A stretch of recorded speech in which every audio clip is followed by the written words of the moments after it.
What do you think? Still Natan? No Natan? Oof, man. What? I If they think go for Natan Natan, makes sense. Geek can go for Beatrix again. Yeah, they can save it. They have last pick in the second phase. Okay. So they can just go for a pick for Lemon first. What would that Valentina? be? Lilia Feramis, Valentina. The choice is mine. Oh, Xavier! Okay. against the Baxia. Yeah, against a Lapu as well. But the Lapu, yeah, that's a bit of a It's bit been more concerning. But yeah, yeah. But he won though. Because he has more range. What?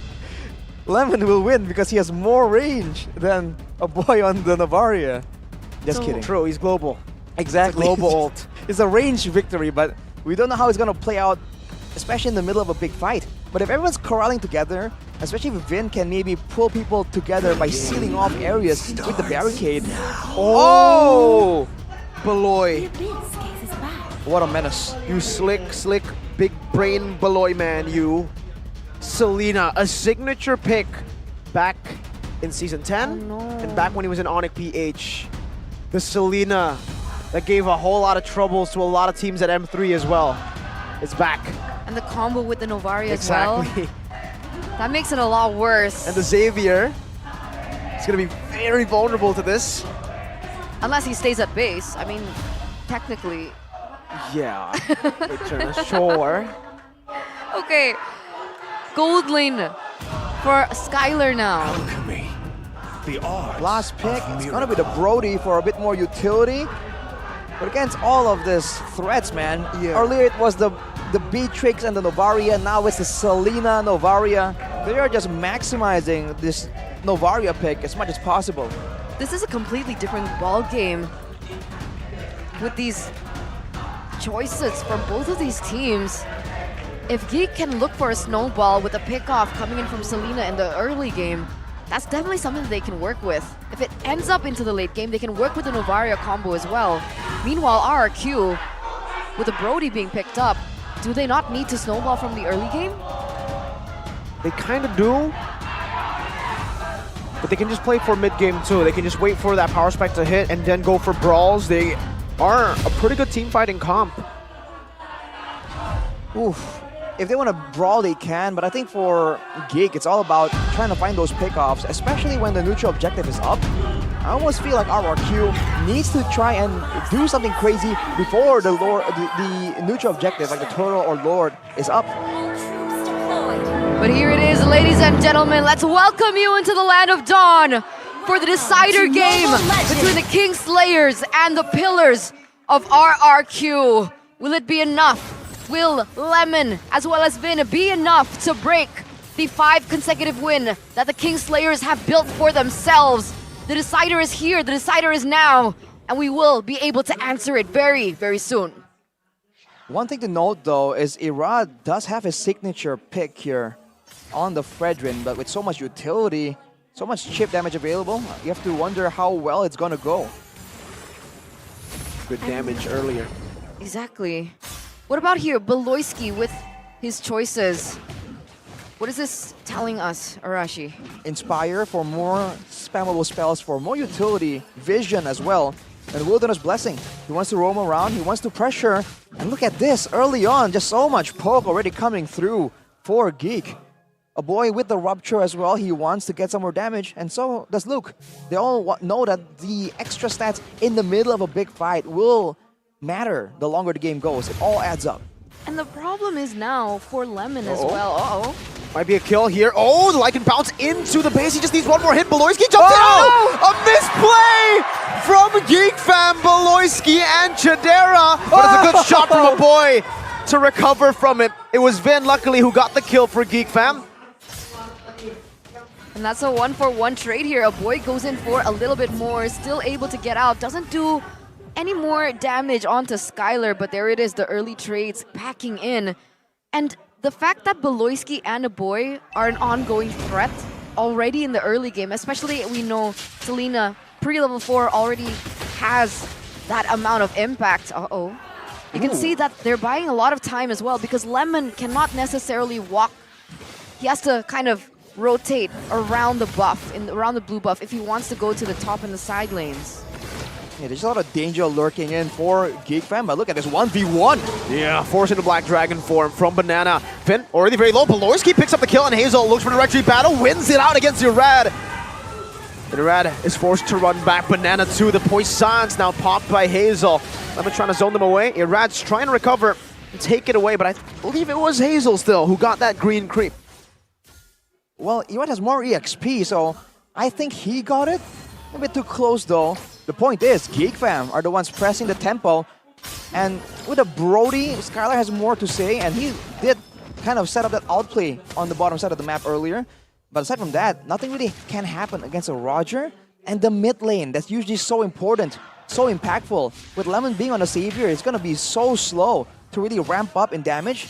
Later on though, maybe it will be valuable enough to just concede all this control in the early game. But that requires them to push it to the late game, does it not? And in that late game, as compared to a damage coming out from a boy, well, I guess it depends, right? If he goes for something that can draw down the cooldown, there is a possibility that he can outmaneuver this, but this... A flicker to Chidera, wake. Oh, dodges away from the Tornapart memory on the Lycan pounce! And now with the wild charge defensively by Vin, Chidera was able to take that kill away, and Irad now gets shot down, one more hit, and the trap connects, slows him down, another arrow from Beloy. Wow, Chidera, that was extremely well played. Lycan pounce to dodge from the Tornapart memory, beautiful. Wow, the outplay is coming in from Chidera. Remember, the guy who was the first team marksman, was it last season? Gold lane. Wow, Geek now having full control. RRQ are definitely just losing tempo and losing options right here. Even Irad, with all the early pressure he's trying to exert, he's just losing it out to Hazel, 2 levels behind. Are they going to keep going for a neutral objective fight? Are they going to go for some trades?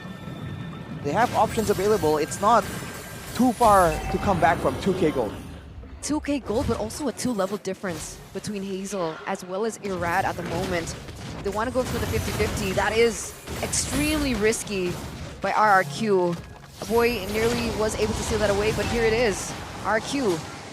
They're opening up vision, but no, they don't want to commit. I think it's too much of a risk if they do go for it. It's just a constant harassment coming in. Look at Geek Fam. They weren't trying to go for a fight. They weren't trying to go for an engage. They saw the Black Dragon form. They just step back and say, hey, just walk up a bit further so we can actually hit you with our spells. And then once you're done, then we'll go back in. They're playing this poke-heavy playstyle really, really well. And without a real front line, with a lot of regeneration or a lot of tankiness, RRQ are absolutely feeling the pressure. And unfortunate for them, their composition kind of relies on big ultimates and big objective takes. That's why I think the Enchanted Talisman being brought in by Lemon will do them wonders, right? If he's able to spam out his ult in the later stage of the game, I think it does have a similar impact with a boy, with the Astral Spheres. And look at Hazel using the damage reduction just to stand in front of Skylar, soaking that damage in. Beloy forced to flicker out. That turret in the mid lane is a tickle away. All right, another factor you have to think about though is the fact that Geek only have a Baxia. Well, they have a Baxia and a Lapu as a front line, but the Lapu isn't exactly a frontliner. So later on, like you said, if Lemon can start dishing back some harassment, or if RRQ can get enough resources to fight reliably, there isn't really a front line that Geek Fam can use to really stall. And Skylar can hit multiple people at the same time with how the Brody works with the Tornapart memory. So there are still ways for sure, but RRQ are slowly but surely falling behind in the gold lead department. Yeah. That's the big concern. 4K already, Arashi. It's a little worrisome. There you go. A kill, 3 versus 1 onto Banana, and it looks like RRQ might be looking for the same, the mirror play in the bottom side. Yeah, and they might even be losing. Even in the mirror play, they have more members, but they get poked down by Chidera. Oh, Irad jumping forward, finding Chidera, getting the taunt as well. But wow, Chidera's dealing so much damage. He wants to go for the Lycan Pounce now as the shield unity connects. And also the Abyssal Arrow from downtown, locking him down. Skylar low, Tornapart memory used up. Chidera falls. The combo with Lemon. Luke, bravest fighter, Luke! Cancelled out with the wild charge. Now a stun onto Lemon. Now also going on to Lemon under the turret, forcing a flicker out. Lemon gets out and outplays Luke over. to Geek and Beloy. It's not done yet. Boom. Oh, here's dive out. 2 valuable kills, I guess, taken by RRQ. The gold lead for Geek Fam was at about 4K. Now it's back down to 3.5. Geek are still on track with their game plan. With the mid turret taken down like that, there are more ways for them to just hide in the jungle. More ways for Beloyski to be really annoying, to be putting down some abyssal traps in the jungle of RRQ. And while we have some time here, player head-to-head between Chidera and Skylar by our app GoPay. Higher KDA for Skylar, higher GPM as well, but Chidera with the teamfight participation, that's where he really excels. RRQ like going for skirmishes where Skylar can really show off his mechanical skills. But Geek Fam, they like going for this calculated all-in, like multi-member teamfight where Chidera is content not taking the spotlight. And usually they try to buy enough time for Skylar to ultimately carry in the later stage of the game, right? Which is why maybe he's not as involved as Chidera. A difference in gameplay and timing. But back to this game, it's now still a 4K gold lead for Geek Fam. And the oppression of the Abyssal Arrow is insane. And the traps coming in, there's absolutely no visibility that RRQ can work with. Oh my god, the Dawning Light comboed in with Irad's damage. Now onto Beloyski, still able to kite away, and the Abyssal Arrow too. One shot away, a good stab over, but Irad, if he gets chunked, if he gets traded in for just a roamer, I don't think it's worth it. Vin hits the wall, but that's just it. Only the wall. Aggressive play from RRQ, but for a roamer, surely that isn't worth it. With the next objective spawning in 10 seconds, Irad will be able to roll in. But what can RRQ do? They use so much just to secure a kill onto the roamers, and that's without the team. That was Geek Fam unprepared, reacting to an unexpected play. So what do they do, right? I mean, I guess that's already a good trailer as to what we're about to see, right? They're able to utilize Lemon's damage from that kind of range to start something to build up for something, and for Skylar to go for the finish, perhaps. But this Lord dance doesn't look like it's going in favor of RQ at all. They're being zoned out completely. Oh my god, wait, the Lord? Hold up. Wait, hey, Lord? Lord? Happy feet? Lord dancing? Wait, Whoa! wait. Ladies and gentlemen, hold up. That is... What? Wait. Now with the taunt over. Beloyski taken out. The Lord is still bugging out. Look at the bits of it all. Still able to get out. This might actually... Guys, I'm not even joking. This might actually be... Okay, okay. I was scared that it would be like a full, complete reset. But it's back. We're back. Okay, Hazel's 2 levels above. No Beloy in Black Dragon form. Luke as well with Brave Spider now looking for an opening. Has been going to be taken very low. Boy in the back. Also taken down by Banana of all people. That's a retreat battle. Irad wins it in the end. And Geek Fam back away, but... Oh man. That's a big steal. A crazy turn of events right there. Both EXP laners diving in, but a boy gets taken out by Banana right there. With the Lord right here, that's another front line to take some of the poke damage. That works absolutely great for RRQ. Irad now getting jumped on. With a Brave Spider there, Skylar stealing a whole lot of damage. Short of our memory 2 comboed in. The stun into the wave. Skylar gets the last hit, and RRQ will be able to utilize that advantage. Oh, and then Abyssal Arrow onto Banana. No more though. I thought it was on Skylar, but Luke was able to defend Skylar away from it.